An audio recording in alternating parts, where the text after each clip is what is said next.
Many of you have been wondering how I mastered the Recurve bow, and in this video I'm gonna show you exactly everything you need to know to master traditional bows and any bow in the Hunter Call of the Wild. Starting with some very useful perks and skills. First I'm gonna show you the skills. Starting with the Stalker section, we have this skill called Soft Fit, which is definitely one of the most important skills for bow hunting. It basically reduces the noise you make while moving. Then we have Improvised Blind, which is also crucial because it reduces your visibility while on cover. Then going to the Ambusher section, here you will want to max out this Fatal Attraction skill, which increases the chance of attracting animals with any color, and this is especially useful when you want to get the animal as close as possible. Now moving on to the perk section, here we're going to the rifle section. Here you have the Searing perk, which is basic. Also this other perk which decreases the wobble while you are aiming is very useful too. And then also this one which lets you hold your breath for more time. Max those 3 and everything will be easier. On the archery perks, here you have Full Draw, which basically gives you more time on the aim mode. And also these two up here, especially this one, which gives you the ability to shoot while lying down. Okay, here I am on the Hirschfelden shooting range. Activated targets at 50 meters. As you can see, there are 8 targets. I recommend you to shoot them from either the section number 4 or 5. In this case, gonna use the number 5. Okay, so these targets are at 50 meters, so 0 for 40. And you'll have to aim a little bit higher, but just a little bit. And I always like to start on number 1. Then I will start shooting them left to right. It will probably be difficult at start, but with practice you'll keep improving your aim. Currently I'm using the 540 grain arrows. So to aim with these you will need to focus on that shaft of the arrow, on that top of the shaft. Keep your eyes there and you'll start hitting those 8s, 9s and 10s. Everything between 7 and 10 is decent, also considering these are at 50 meters, so this will be actually hard to hit than the actual animals. I'm just gonna shoot that target a couple more times because I'm kind of lacking there. And there we go. And always remember to aim a little higher right here. If you don't adjust your aim in relation to a zero distance, arrows will move a lot. I'm gonna aim to the center, and as you can see, it's a big difference.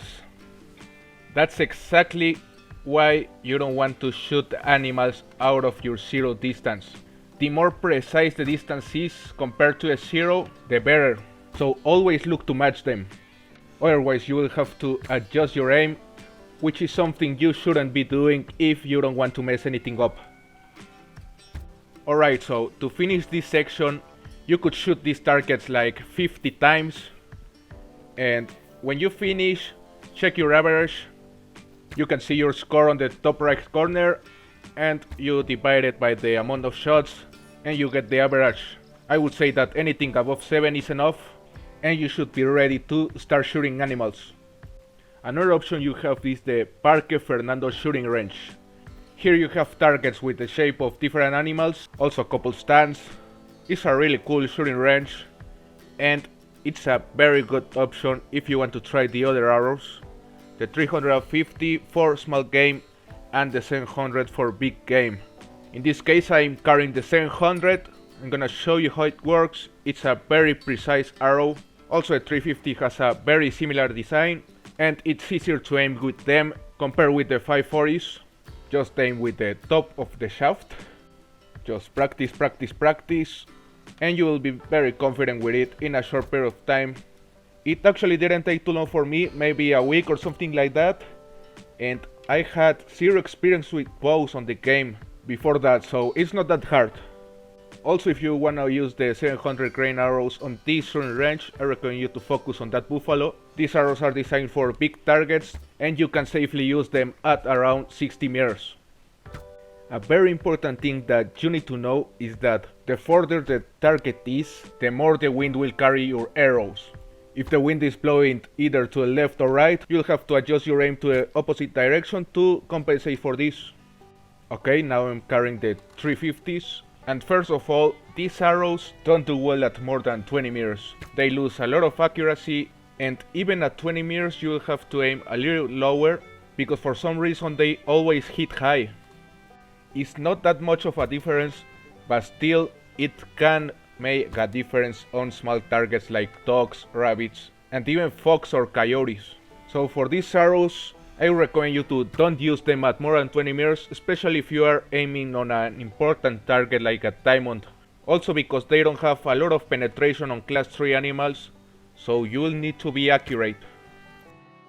Anyways, now I'm gonna show you another technique I used to get used to adjust my aim against the wind and to keep improving my skills with the recurve in general. To keep improving your confidence with trad bows or any bow actually, you can also shoot trees. And in my case this represents like most of my practice with the recurve bow.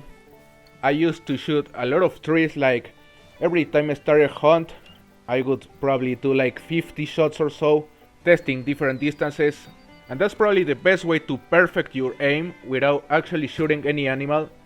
Just shoot them again and again, and this will improve your aim like a lot, especially your speed shooting it, like seriously. Also it will teach you exactly how much to adjust your aim against the wind. Look for skinny trees and try to shoot them with the wind blowing to the left or right, and that will give you a very good idea of how much to adjust your aim. Okay, so after practicing all these techniques you should already have a very good idea of how to use these bows, and you shouldn't have any problem to aim with them and how to adjust your aim depending on the distance and the wind. So now we're going to the second part of this tutorial, which is how to actually get close to animals and get the best conditions to get a good shot. Okay, let's imagine this guy is a level 5 and you want to take him down with a recurve or any bow. So the first thing I always like to do is to place a waypoint exactly where the animal is. You can see that on the map. Just make sure it is as exact as possible, and in case the wind is blowing exactly to where the animal is, you'll want to circle the animal. Although they will detect you at probably 160, 170, I always like to move at 200 meters to be safe and be able to do it running. Otherwise, if the wind is perfect, you could just move on a straight line towards the animal. Just make sure to crouch and move slowly until you reach probably like 100 meters. Then you can lay down and start crawling. And this is the moment where you have to decide if you are gonna use colors or not. And to know that, you need to identify the bush that is closer to animal. For example, in this situation, there we have a pine right there, but it's still like 60 meters far from the animal, so we don't want to take a 60-meter shot on this case. They are risky, and the only option we have here is to use the color to get the animal at around 40 meters or less. In case there were more bushes, then we could crawl from one to another until we reach the one that is actually closer to animal. Unless we're trying to hunt like a small animal, in that case you will need to get him at 20 meters or less, just to be safe. And in that case, especially if it's a high level small predator, you will actually need a color to get him into that range. There are a lot of times where the color just won't work, and in that case you could just start calling a lot of times, and the majority of times this actually works. Some others you could try alerting the animal by jumping a couple times or so, and then you can start calling again. That works a lot of times. However, there will be times where animals just don't want to respond to the colors, and it's very important to just be patient. Especially if you are on your own map, it's important to don't rush things, don't take a shot you don't feel confident with, because that's a great way to mess things up. Okay, so here we have our level 4. He's moving really fast and he's gonna get really close because we have full cover on this bush. It's important to keep an eye there to stay in full cover and don't spook the animals by accident, because it happens a lot that you are very focused on the animal and you leave the cover without noticing until it's too late. So it's very important to keep an eye there. And well, now talking about the moment of the shot, just wait until the animal gets broadside. Okay, so we checked and he was at 36, but then he moved a lot closer, so 0 at 20. Don't forget to hold your breath. And that was good. Everything below 40 meters is a great distance to take the shot when we are talking about medium and big animals. The closer the better.